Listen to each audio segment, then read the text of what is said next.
Sebab begitulah adat di Baqi' dengan di Ma'lan. Sebab setelah 6 bulan akan jadi tulang. Tengok, masih utuh, malah berbau wangi, ditutup kembali kuburnya. Setelah 6 bulan untuk mencukupkan setahun, begitu juga jenazah beliau masih utuh. Setelah 4 tahun, 2008, dibuka balik kubur itu masih utuh. Sebab itu sampai sekarang kubur beliau boleh diziarah. Siapa nak ziarah, nanti saya bagikan macam mana petak nama berapa, batu yang berapa, kerana beliau masyhur dengan kealimannya pada beliau seorang wali Allah. Ketika menulis kitab Al-Anwar Al-Bahiyah ini, beliau merujuk kepada 3 kitab yang sangat berauthority. Al-Ayat Al-Azimah Al-Bahirah karangan Al-Allamah Al-Hafidh Syamsuddin Muhammad bin Yusuf Ash-Shami.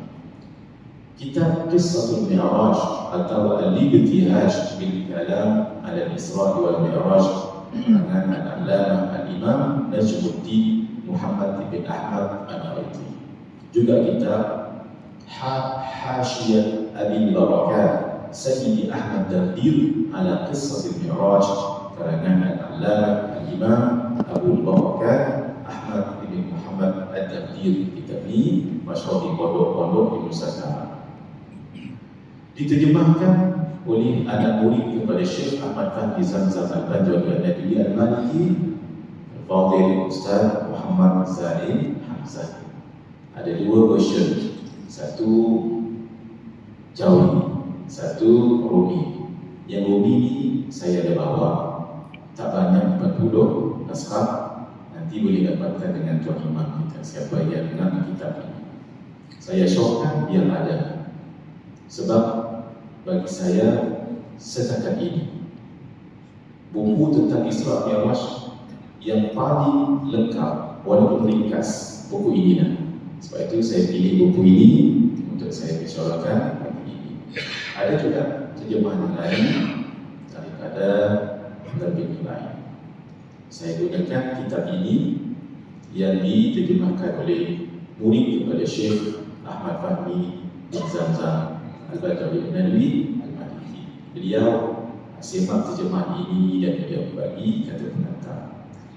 Isra perjalanan bumi daripada Makkah Al-Masjidil Haram ke Palestin Al-Masjidil Aqsa pada waktu malam dengan buraq dan berlaku kepada Nabi sallallahu alaihi wasallam. Itu namanya Isra. Diikat buraq di Masjid Buraq, lalu naik atas dengan tangga yang disebut Mi'raj, tangga daripada syurga Firdaus bertatahkan emas permata. Kemewahan itu baru tangga, belum lagi syurga. Naik langit pertama sampai langit ke-7, naik lagi ke Sidratul Muntaha. Sebagian ulama mengatakan di situ, seperti disebut oleh Imam Al-Bajuri di dalam kitab yang Tuhfatul Murid, syarah kepada kitab Jawharatul Tauhid. Sebagian ulama kata naik lagi ke Mustawa, atas lagi, naik lagi ke Arash. Ini pendapat masyhur sampai ke Arash. Antara Al-Imam Al-Busiri, beliau menyebutkan thumma yarudduhu minal Arash qabla an yadruba al-farash. Kemudian Allah mengembalikan baginda daripada Arash ke tempat pembaringan di bumi sebelum sejuk tempat pembaringan itu. Sebab itu peristiwa ini tidak panjang, walaupun peristiwanya melibatkan tempat yang jauh, peristiwa yang banyak, dialog yang bukan sedikit, tetapi waktunya itu hanya 4 jam atau kurang daripada itu. Disebut oleh Syekh Muhammad Nawawi Ibn Umar Al-Bintani dalam kitab Nurul Ghalam, syarah kepada kitab Aqidatul Awam karangan Al-Imam Al-Laqam, Imam Al-Mansufi, yang menunjukkan kemahakuasaan Allah. Itulah namanya Mi'raj. Jadi segera kita faham Isra dan Mi'raj ini ada 2 perjalanan. Perjalanan pada waktu malam daripada Makkah ke Palestin, Isra. Diikat orang naik pakai Mi'raj, Ayat pertama sampai Sidratul Muntaha, satu pendapat, sampai ke Arasy, satu pendapat, itu namanya Mi'raj. Maka fahamlah, ini melibatkan dua perjalanan bumi dan perjalanan langit. Bermula di Makkah, berhenti di Yathrib, nama asal Madinah, pergi ke Madian, negeri Nabi Syuaib, ayah mertua kepada Nabi Musa alaihissalam, pergi ke Bukit Tur Saina, tempat Nabi Musa bermunajat 40 malam kepada Allah Azza wa Jalla, pergi ke Baitul Laham, Hebron, tempat kelahiran Nabi Isa alaihissalam, baru sampai ke Bait Al-Muqaddas di pada sekarang. Jadi Makkah terus ke Baitul Maqdis setelah melalui 4 tempat yang lain, Isra. Diikat orang naik ke atas, Mi'raj, Isra dan Mi'raj. Al-Masjid Al-Aqsa bukan masjid, tapi satu kompleks yang di dalamnya ada masjid-masjid. Luasnya lebih kurang tembok ini 144.000 meter persegi, 35 ekar, besar juga. 1/6 kawasan Baitul Maqdis. Ini kawasan Baitul Maqdis. Tapi 1/6-nya itulah Al-Masjid Al-Aqsa. Jadi Al-Masjid Al-Aqsa ada dua pengertian. Satu, kompleks, bukan masjid, tapi kompleks yang dalamnya ada masjid.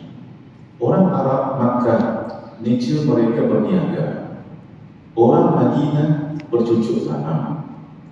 Ketika mereka pergi berniaga pada musim sejuk, mereka akan berniaga ke Yaman. Sebab Syam di atas, Madinah di tengah, Syam di atas, kemudian Makkah, kemudian baru Yaman. Ketika musim panas, berniaga waktu panas tak selesa, mereka naik ke atas Syam sebab sejuk. Ketika musim terlalu sejuk dekat Syam, Jordan, Palestin, Lebanon, Syria, mereka turun ke bawah. Perjalanan dua ini, kalau musim sejuk turun ke bawah Yaman, kalau musim panas naik ke atas. Ini diinisiatkan oleh Datuk Nabi Abdul Muttalib. Beliau yang inisiat perjalanan ini. Sebab orang Makkah nature-nya berniaga. Ila fi Quraisy, kebiasaan orang Quraisy. Rihlat asy-syita'i was-sayf, yaitu kebiasaan mereka ketika terlebih lagi pada 4 bulan ini. Dzulqa'dah, Dzulhijjah, Muharram, Rajab. Sebab waktu ini kegiatan senjata, maka tidak ada peperangan. Biasanya mereka akan berniaga, dan perniagaan ini ziarah orang dan sebagainya sebab aman. Maka rihlat asy-syita'i was-sayf, perjalanan pada musim sejuk ke bawah Yaman, dan musim panas ke atas. Yang inisiat perjalanan ini Datuk Nabi. Ketika mereka ditanya dalam perjalanan ke atas tu, ke mana kamu berniaga? Ke atas, dekat Syam. Di mana tu? Dekat masjid. Masjid apa? Masjid yang paling jauh. Masjid yang paling jauh itulah namanya Al-Aqsa. Al-Aqsa yang paling jauh, lawannya Al-Adna yang paling dekat. Jadi yang mereka maksudkan bila sebut masjid yang paling jauh, kompleks ini dah. Jadi sebabnya berada tempat di Baitul Maqdis itu. Dalam masjid ini ada beberapa masjid, tuan-tuan, datuk dan tidak pergi, boleh reflect balik. Saat yang belum, dia ada perasaan untuk datang ke tempat mulia sebegini. Masjid Al-Qibli, Masjid Qiblat, sebab masjid ini 16 bulan Nabi masih akan tiba kiblatkan di sini sebelum berpindah ke Baitullah Al-Haram. Masjid ini Al-Qibli, nama lainnya Masjid Al-Aqsa. Jadi bila sebut Masjid Al-Aqsa ada dua pengertian. Satu, kompleks yang dalamnya ada masjid. Yang kedua, Masjid Al-Aqsa merujuk kepada Masjid Al-Qibli. Masjid ini cantik, masjid besar, dilihat daripada luar. Ini para jamaah. Ini masjid utama. Ini ruang yang ada dalamnya banyak decoration,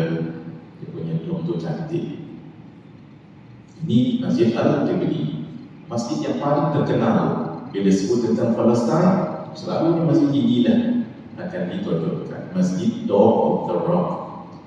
Masjid ini disebut Dome of the Rock sebab di dalamnya ada batu yang ada kaitan dalam peristiwa ini.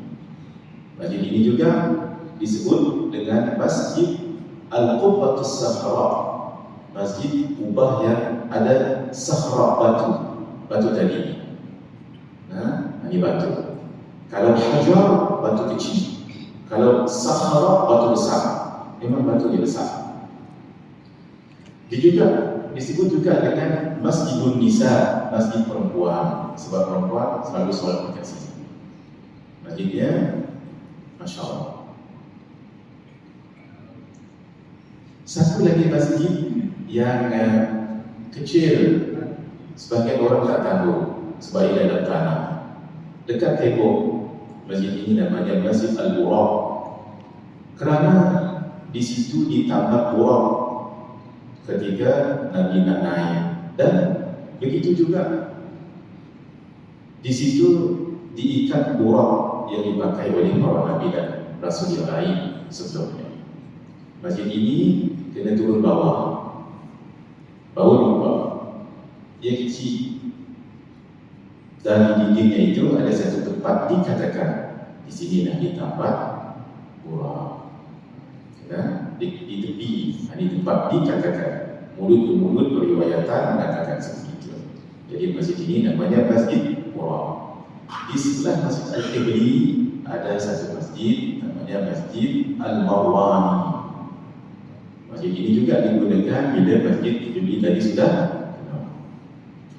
Isra dan Mi'raj dengan roh dan jasad.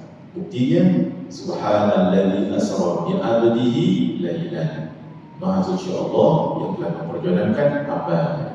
Hamba itu orang. Bila sebut orang itu roh dan jasad. Tambah lagi, kalau hanya mimpi, ini tidak memberikan kesan apa-apa pada orang kafir dan yang lain. Tapi kalau perjalanan melibatkan roh dan jasad, itu memang challenging. Contoh, kalau kita cerita dengan kawan, semalam saya pergi umrah, kemudian pergi ke Morocco, kemudian ke Yaman, kemudian ke Mesir.